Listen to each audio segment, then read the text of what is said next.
Expedition 44 here with Matt and Ryan. Today we are going to continue our basic series, and what we're speaking about today is the image of God, which is incredibly foundational to how we view our life, our role as why we exist, and kind of everything else the Bible talks about. And so as all of these are very basic, this perhaps is probably what Matt and I would say is the number one thing to get right as a follower of Christ. So Matt, what are we talking about today? Yep, so the image of God, so humanity, what's our purpose here on earth? Why were we created? Yep. Why are we here? Yep. And systematic theology has traditionally had all the answers to that, right? Oh yeah, for sure.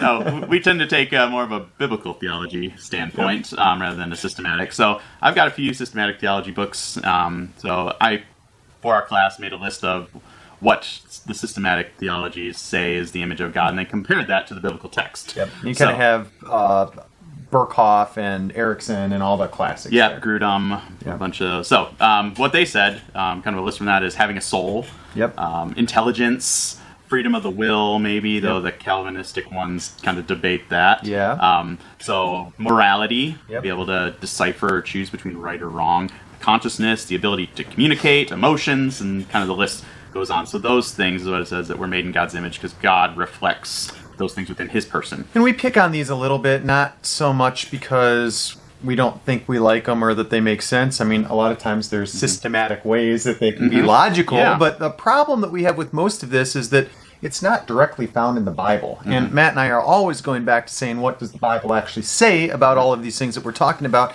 And most of these were, kind of workups of post-Bible times. Man's idea of trying to put it all together rather than just going back to saying, what does the Bible say, which is kind of the difference between biblical theology and systematic theology. Yeah, and then we get Karl Barth, one of the very great theologian. He attributes the image of God to relationships, because when man and women are created, they're created in God's image, but he creates a man and woman, so he puts down the idea that, since there was more than one made, it's about relationship. So that's where he goes. And I see relationship can play a big part in it. Yeah. But usually when Matt and I look at these things, we start at the Bible and we just say, what does it look like? We almost always start in the Old Testament, flush out into the New Testament. So where do we begin kind of looking at the biblical narrative and saying, how does this affect us? What is the image of God? Yeah, so we always say we need to start by interpreting the Bible on its own terms, which means it was written in a culture, and it has to mean something within that culture. Yeah. Though we believe the Bible has the message for us today, but it needs to be grounded in the original culture and the original meaning to the original audience. And a lot of times people have a hard time with when they come to the reality that this actually wasn't written to directly you or I. It was written to somebody else, and it impacts us. We're reading it, but we've got to keep that straight. John Walton says the Bible wasn't written to us, it was written for us. Yeah, very simple. All right, so let's look at the historical background to the image. So Genesis 1 and 2, we see that man and woman are created in the image of God. This reflects, a lot of the language in Genesis 1 and 2 reflects the temple and the priesthood. Yeah, so we're talking about sacred space last time. In fact, all of these videos we've touched on this. Sacred land, sacred space, sacred times. You're dealing with temple language here, and temples existed before, kind of God started setting up the temple with his people, and so there was a little bit of temple understanding in the area culture that they just would have understood the imagery with. And so when Adam's told to work the garden, the priesthood is told to work the temple. So that's where we get our nefesh, our whole work. What we do with our hands, our whole life is worship.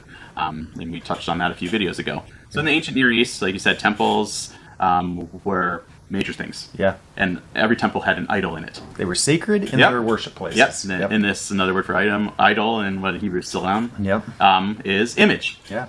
So we have God putting his image into his creation, a cosmic temple. That's Adam and Eve.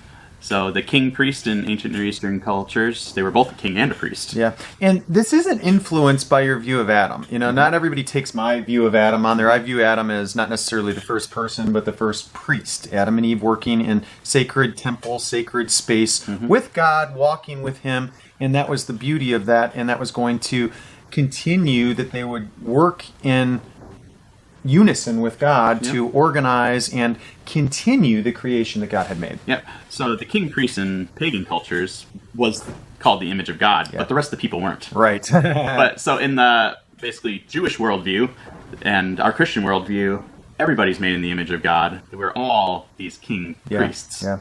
So this is very difficult for a lot of people in the Old Testament, and also flushing all the way up to when Paul's writing this, that people outside of the Bible can't really understand what's going on here because this is a foreign concept. So this king priest in the pagan cultures, like I said, called the image of God, was thought to mediate God's presence or power on the earth. Yeah. And so that ties into maybe the role of humanity in Adam and Eve, which is mediating God's presence here on earth. You also have to keep in mind that in ancient times, there were often people that they thought were born of man, but of some kind of spiritual descent. We get into the sons of God talking, and particularly looking at Babylonian and Egyptian cultures, they believed that even though these people were birthed of humans, that they came from the stars, and that they were heavenly, divine people, and then at the end of being human, they would go back into that divine state and be worshipped as gods. And so towards the end of their lifetime, there would be this kind of crazy moment where they'd be human, but they'd be worshipped in a god state. And that's all over the ancient Near East, Middle East terminology with looking at this. So when we're looking at imagery, we have to try to take ourselves back to the time that we're reading this, which starts in Genesis 1 here, and just say, what does this look like when God is explaining or setting it up to the way that his people would interpret it? Yep. So we keep saying, let's do some biblical theology. So let's read the text of when man was created. So Genesis 1, 26 to 29, and then we'll take out of this what the image means based on what it says. So then God said, let us make mankind in our image, in our likeness, so that they may rule over the fish of the sea and the birds of the air, over the livestock and all the wild animals, and over all the creatures that move along the ground. So God made mankind in his own image. In the image of God he created them, male and female, he created them. God blessed them and said to them, be fruitful and increase in number, fill the earth and subdue it. Rule over the fish in the sea, over the birds in the sky, and over every other living creature that moves on the ground. And God said, I will give you seed-bearing plants on the face of the whole earth, and every tree that has fruit and seed in it. They will be yours for food, and to all the beasts of the earth, and to all the birds of the sky, and the creatures that move along the ground, everything that has the breath of life in it, I give you every green plant for food, and it was so. So the first thing that we have in here is that man and woman were created equal. And this is worth just a little squirrel sidetrack on. We always say God created things good at the beginning. He's looking at man to work with him, organize, continue making it good. But then the earth gets mucked up by fallen spiritual beings, sin, man, whatever you want to pin this to. So then we've got this crazy downward spiral, but in the end, it's going to end up more of this God's good planet, heaven on earth. And so when you look at this, and whenever I'm looking at women in ministry, this is huge for coming into play, because I say that when they were first created, it was good. And God put man and woman equally together right there. And at the end, how is it going to end? The same. So in the middle, if we're doing things God's way, how should we be doing it? The same. The same. If Jesus has broken the curse, though we still see some of the ramifications of the curse, and creation will be renewed, but we should live as kingdom people as if we have Eden here on earth right now. So God creates all these things, plants, animals, stars, fish, whatever, but in doing so, man is different than every other creation. What makes him different? He's put above them, so it says that he's to rule over them, is what it says in the text. There. So there's also something about the image of God that makes humankind like God in some ways.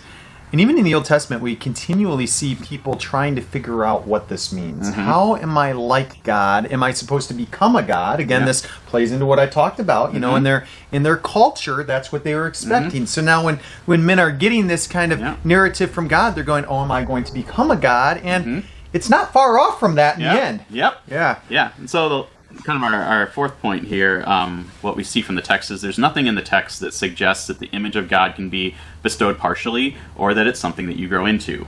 So this is kind of important for the pro-life debate. You're either there or you're not there. Are you a person? Are you an image of God? Are you a life, a nefesh, or are you not? And this is where we go back and pick a little bit on our systematic theology friends, because everything that they listed in those, so having a soul, we could talk all day on that one, but really soul means nefesh. We all have a life, and that's what it means. So, yes. But then when it gets to intelligence and morality and all of those stuff, I mean, the first time that an animal starts showing intelligence, does that mean they're made in the image of God? Right. If a baby, as an embryo, has everything that it takes to create a brain, since these are all brain functions, but it doesn't actually have a brain, does that mean that they're made in the image of God or not? Right. So that's why we think this is something different than just hone in a little tighter. What yep. does like mean? The likeness of God. So is it being partly or potentially all of God? Are you going to be just like God? Are you halfway there in the final state? Yep. These are all great questions of the study. So Genesis 5, 2, and 3, it talks about a kind of a genealogy from Adam. So when it said that Adam was 130 years old, he fathered a son in his own likeness according to his image, named him Seth. So it seemed like at birth, and we know that life begins at conception, that they have this image of God. Yes. And then in Genesis 9, it says that if a human sheds another human's blood, that his blood must be shed, for in the image of God he made humankind. So life is precious to God. So when you get into this conversation, there's a lot that we have to break down, and the first part of that is when you say we are made in the image of God, what does the "in" mean? Yeah, and so I get some of these examples from The Unseen Realm by Michael Heiser, where he goes and breaks this down. He has a great chapter on the image of God. He goes, what does "in" mean? So "in" is a preposition in English. It's also a preposition in Hebrew. Prepositions, as we know, can have multiple meanings. If I say, Ryan, I put the dishes in the sink, what does that entail? Matt and I, we live in Wisconsin. Yep. I broke a mirror in pieces. It talks about the result of an action. If I say, I work in education, that means that it's my vocation. So they're slightly different. I'll use "in." They have three different meanings here that we use in English, and they were also used very regularly differently in Hebrew, but we all use the same word for them. So when we say "in God's image," do we mean all three of these? Do we mean others? There's actually other forms outside of these three. I mean, examples. What does that mean to be in God's image? So I believe that when we're looking at the Hebrew, and you're a lot better at Hebrew than I am, but what Michael Heiser calls a double entendre, we're made in God's image, so there's some likeness of us that's like God, but we're also made as God's image, so the office or the vocation of what the image of God is. Yeah, and in Hebrew, "in" and "as" are extremely similar, but they're still separate. They're not even the same root, and so a lot of people get this wrong, that they kind of make this muddy. They kind of say, oh, it's all the same, you could say this or that, but they're actually different words. So when you look at them, these are clues again. Hermeneutically, we're saying, all right, we're breaking this down. Let's treat this the same way we treat the rest of biblical interpretation. So let's keep going. Let's keep looking for the clues. Yep. So Psalm 8, the psalmist is reflecting on creation and the image of God here, but instead of calling it the image of God, he calls it glory. Yeah. So I'll read it for you. It says, what is mankind that you are mindful of them? Human beings that you care for them. You have made them a little lower than the angels and crowned them with glory and honor. You made them rulers over the works of your hands. I like that one. You put everything under their feet, all flocks and herds, and the animals of the wild, the birds in the sky, and the fish of the sea, all that swim the paths of the sea. All right, so when we look at that compared with Genesis 1, 26 to 29, what are the overlapping things? Ruling. And so when I look at it this way, I go back to Adam. What was he doing there? How is he in God's image? And he's been put in, I made a point of saying that I think he was the first priest, not the first human, because it fits my theology here. And I think that's really important to say, that it shows him in this office or even a calling that God has placed him in and said, all men have been given this part of it. Yeah, so J. Richard Middleton has a great book on the image of God, if you ever want to check that out. It's called The Liberating Image, and he says the image of God is a royal office or a calling of human beings as God's representatives and agents in the world. The image of God means that humans have been given the power to share God's rule and administration of the earth's resources and creatures. Yeah.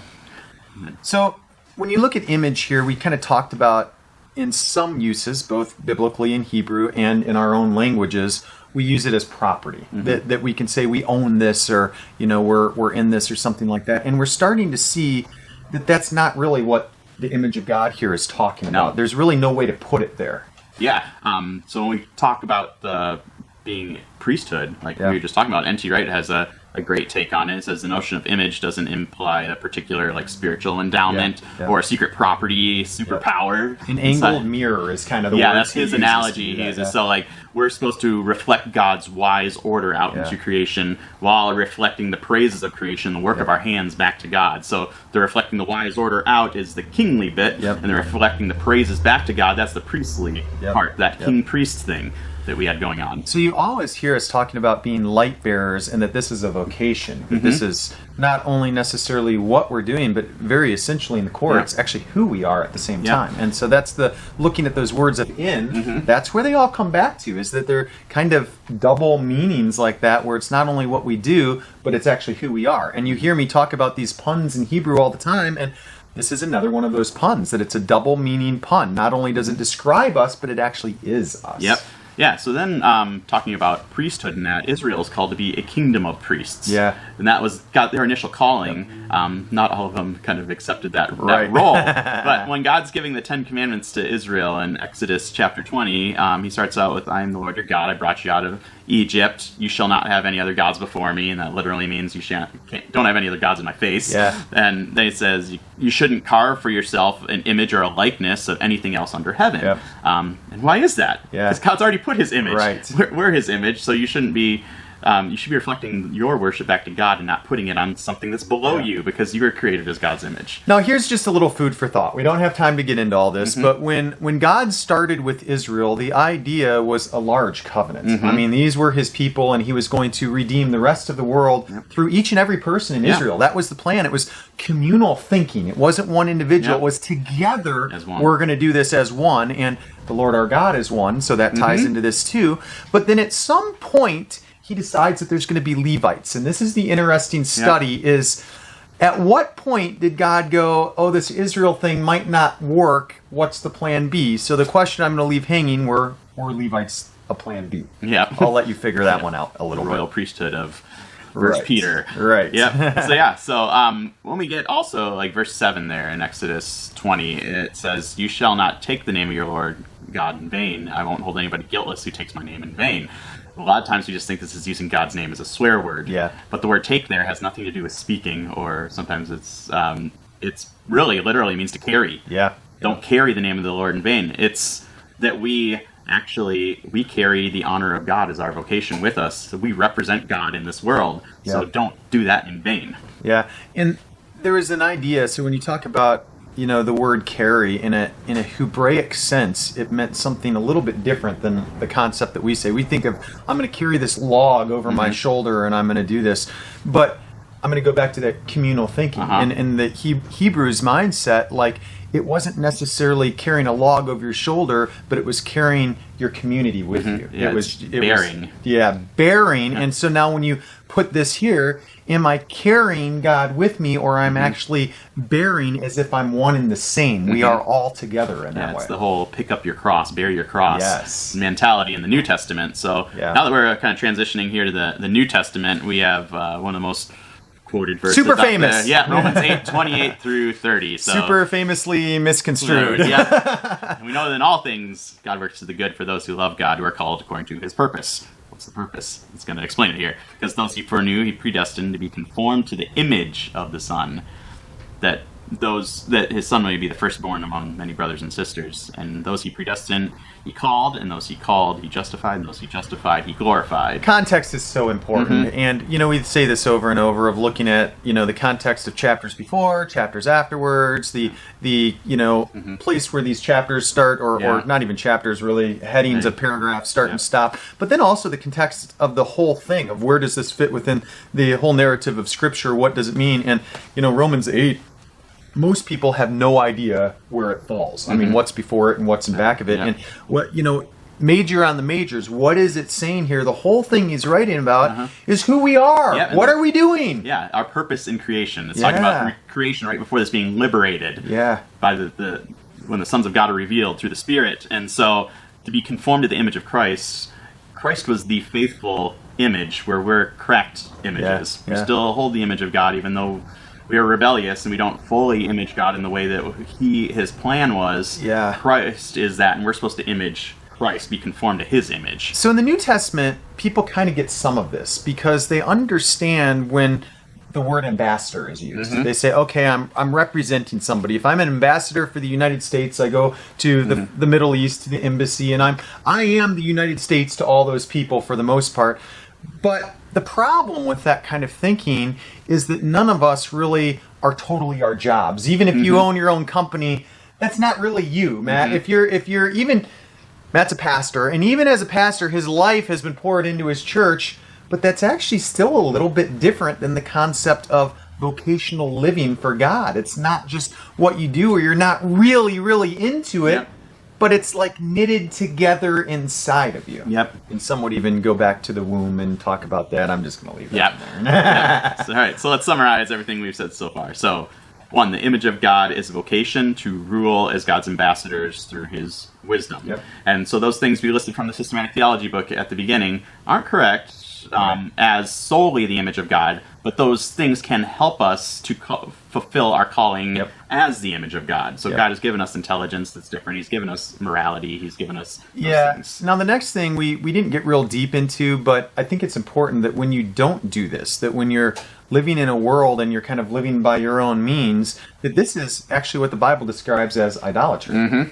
Yeah, so we're cracked images. We've tried to rule the world by our own wisdom rather than God's wisdom. This is the major muck of the Bible, is that it was supposed to be ruling, walking with God, ruling besides him, organizing, all of this stuff. And then, man, spiritual beings fall, everything, gets into this thing. And what is the result? It's really idolatry. Yep.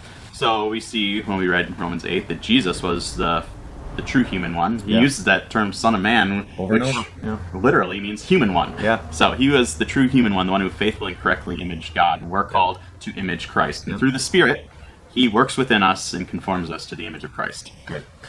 So I come back after looking at the whole image of God, thinking of who I am. Where did I come from? What is my root? Well, I'm of royal priesthood descent. That's not only my job, but that's who I actually am.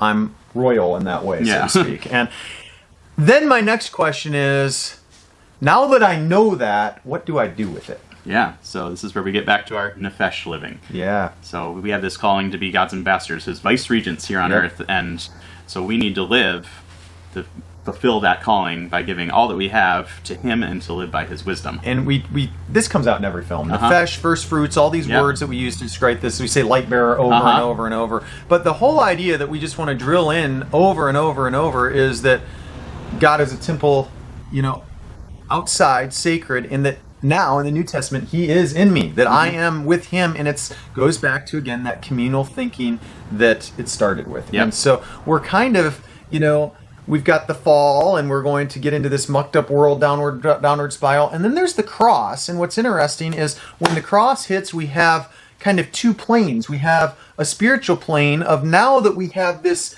idea that we can start the upward ascent, but physically some people are still even going farther and farward into the mucked up world. And that's where we're at right now, is the human plane and the physical and the spiritual are going different directions. And so we're on the one where we still have humanity. We're still fighting with that every day, but we're going towards the end idea. And so the end idea, what is it? We've done a series on this. It's heaven, it's resurrection. Just sum it up for me real quick. Yeah, so when we get to, in our Heaven and Earth series, we basically talked about that our purpose isn't to escape this earth. It's not escapism. You hear us say that. Yeah. So, end of Revelation, heaven comes to earth. Right. Yeah, we don't discount an intermediate state. Right. But most Christians' view is that our goal is the intermediate state, and we say that our goal isn't life after death. Yeah. It's life after life after death, the renewed creation.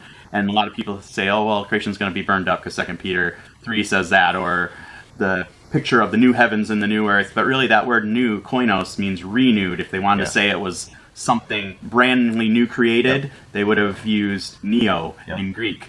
So, and also, what's it, 2 Corinthians 5:17, if anyone's in Christ, he's a new creation. That same word. God doesn't destroy us, he redeems us. And that comes out in Revelation 21, too. Yeah. So you can't just go to the end times and say, oh, no, this says that. It's all the same there. Yeah, so God is his purpose is redemption. Yeah. God wants to redeem and renew us. And the whole thing, when you talk about renewing, I mean that we are ambassadors, that we have been adopted, that we're brought into this thing, and I mean renew is just from the end to the final place, the final setting. It starts with an Eden-like look and it ends with an Eden-like look. God's plan has never changed. That's always been the plan. So people get mad at me because I talk about this Plan B, particularly our favorite brothers over on the Calvinistic side get upset with me when I start talking about that. But God's grace has covered every one of these steps over and over and over, and fine-tuned so that the idea he started with is still where we're going. And that's not going to change because, guess what? It's a covenant. Yep. And God doesn't break his covenant. May God bless you and keep you today.